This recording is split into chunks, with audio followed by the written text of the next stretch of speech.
आइए हम इस वीडियो में बात करने वाले हैं कि दो चर वाले रैखिक समीकरण विधि को हल करने का चार तरीका होता है। एक होता है ग्राफी विधि, एक होता है प्रतिस्थापन विधि, और एक होता है विलोपन विधि, और एक होता है वर्ज गुणन विधि। तो हम इस वीडियो में वर्ज गुणन विधि द्वारा कैसे किसी भी दो चर वाले रैखिक समीकरणों को सॉल्व करते हैं, यही बात करने वाले हैं। तो चलिए हम एक प्रश्न को ले लिए हैं, इसको सॉल्व करके देखते हैं कैसे दो चर वाला रैखिक समीकरण युग्म कार्य करता है। तो चलिए वीडियो को स्टार्ट करते हैं। जैसे कि हमारा दो इक्वेशन दिया हुआ है, तो दो चर का है यानी कि दो इक्वेशन दिया हुआ है। 2x + 3y - 17 = 0। अगला दिया हुआ 3x - 2y - 6 = 0।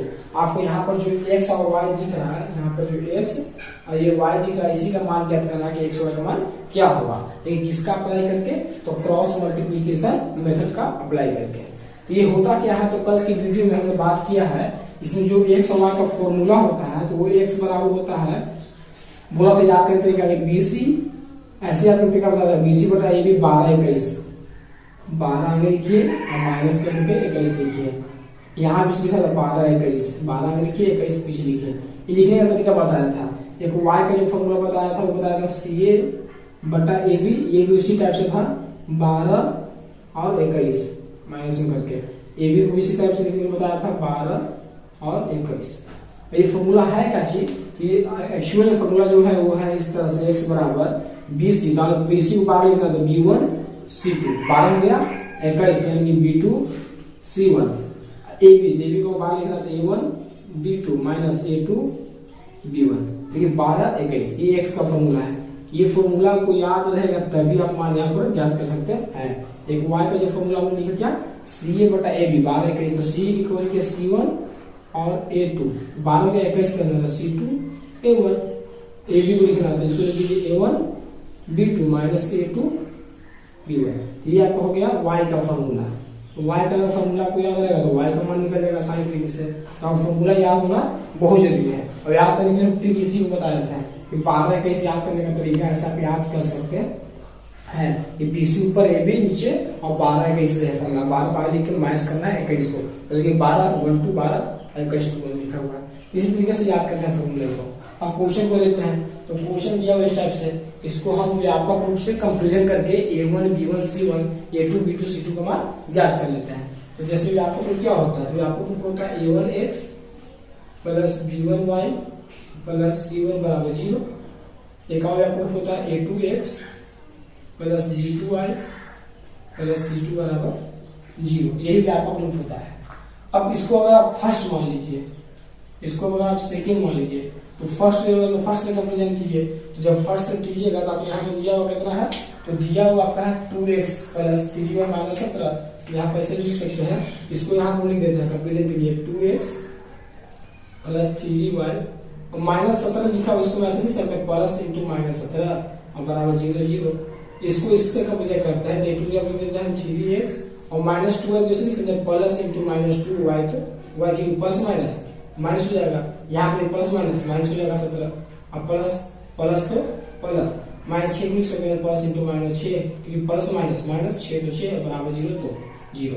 अब कंपेयर कीजिएगा, x से मैच कर रहा है, y से मैच कर रहा है, तो A1 का मान कितना हो जाएगा 2। तो आपको मान आ गया A1 का कितना 2।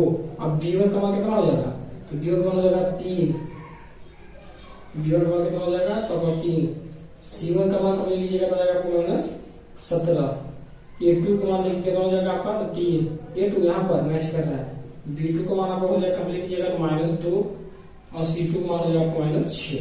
ये आप A1 B1 C1 और A2 B2 C2 का मान निकाल लिए। अब आपको चाहिए किसका मान, तो x का और y का। तो आपको इस फॉर्मूले को याद होना बहुत जरूरी है। x बराबर क्या होता है, तो BC बटा AB 12 21 और y बराबर क्या होता है, C बटा AB 12 21। नहीं कैसे लिखते हैं, तो लिखने का भी पड़े रिप्रेजेंटेशन ऐसे होता है। अब इसको हम सॉल्व कर लेते हैं, ज्ञात करते हैं कैसे हमारा x y का मान आएगा। यहाँ पर हमने A1 B1 C1 A2 B2 C2 का मान निकाल चुके हैं। अब देखिए, अब यहाँ पर हमको x का मान निकालना है। x का फॉर्मूला क्या दिया हुआ है, तो दिया हुआ x बराबर B1 C2 minus B2 C1 बटा A1 B2 minus A2 B1। यही आपका दिया हुआ है x का फॉर्मूला। अभी सारे का मान आपने निकाल चुका है b1, तो b1 का मान कितना है 3, आप आराम से यहाँ पर लिख दीजिए 3। c2, तो c2 का मान कितना है -6, यहाँ पर लिख दीजिए -6, माइनस तो माइनस b2, b2 का मान कितना -2, तो -2 गुने c1, c1 का मान कितना है, c1 का मान -17, तो यहाँ पर लिख दीजिए -17 बटा तो बटा a1, a1 का मान कितना है 2, a1 का आप लिख दीजिए 2, b2 का मान कितना है -2, यहाँ पर लिख दीजिए -2 और a2 का मान कितना 3, a2 का मान 3 दिया हुआ है, a2 यहाँ पर लिख दीजिए 3 और b1, तो b1 का मान आपने निकाला है कितना आया आपको 3 आया है, इसको आप यहाँ पर लिखिए 3। अब गुना करते हैं, तो देखिए 3 और -6 गुना कीजिएगा 6 3 के 18 -18 हो जाएगा और माइनस तो माइनस, इससे गुना कीजिएगा माइनस माइनस प्लस और 17 गुना के 34, यही हो जाएगा आपका। नीचे देखिए 2 गुना में 4 लेकिन निगेटिव होगा, -3 9 निगेटिव होगा, तो 4 8 12 का 2 हाथ का 1 3 1 4 1 5 माइनस का सिंबल और -4 माइनस में कितना है -13, माइनस क्या हो गया प्लस और 13 चौके 52, यानी कि आपका एक आंसर आ गया, एक समान वो कितना आ गया आपका 4 आ गया, एक समान आपका निकल गया 4। इसी तरीके से हम y का मान निकालेंगे, या कुछ सेम चिन्ह का जुड़ता है, जैसे +2 रुपया +2 रुपया +4 रुपया होता है, लेकिन प्लस को लिखते नहीं है, लेकिन माइनस को लिखा जाता है, -18 -34 -52 होगा, -4 -9 -13 हो जाएगा और माइनस प्लस 13 पाऊंगा। और y का मान निकालते हैं, तो y फॉर्मूला क्या हमारा दिया हुआ c1 a2 c2 a1 बटा a1 b2 a2 b1।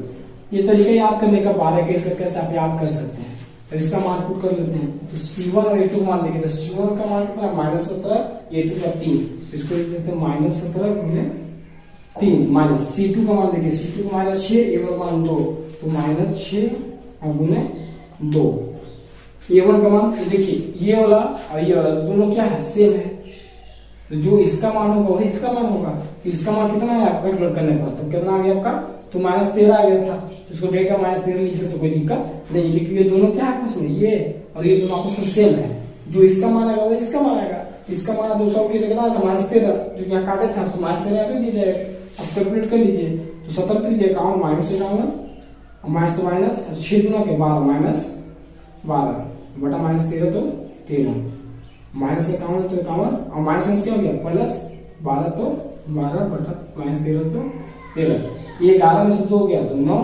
ये बचा 4 से क्या तो 3 -40 और बटा -13, ये माइनस और ये माइनस क्या हो जाएगा प्लस, अब 13 चौके 13 तिहाई 39 होता है ना, तो 13 तिहाई 39, यानी कि आपका y का मान आ गया 3 और x का मान आ गया आपका 4। तो बस वर्ष गुणन विधि का अप्लाई करके अगर आप किसी भी 2 चर वाले रैखिक समीकरण को हल करना है तो आपको फॉर्मूले याद होना बहुत जरूरी है, जिससे आप डायरेक्ट कर सकते हैं, नहीं तो आपको सिर्फ फॉर्मूला निकालने पड़ेगा, उसके बाद इसको हल करना पड़ेगा। तो हमारा आंसर क्या आ गया, एक आ गया x का मान 4 और y का मान आ गया 3। इसी टाइप के जितने प्रश्न होंगे उसको आप इस क्रॉस मल्टीप्लीकेशन मेथड से याद कर सकते हैं, लेकिन आपको इस x का मान इस y का मान याद होना चाहिए। इसको याद करने के तरीका हम बता रहे हैं पिछले वीडियो में 12 करके BC बटा AB 12 और यहाँ पर तो y में C बटा AB 12 याद कर सकते हैं। बस इस वीडियो में इतना ही, हम मिलते हैं नेक्स्ट वीडियो में।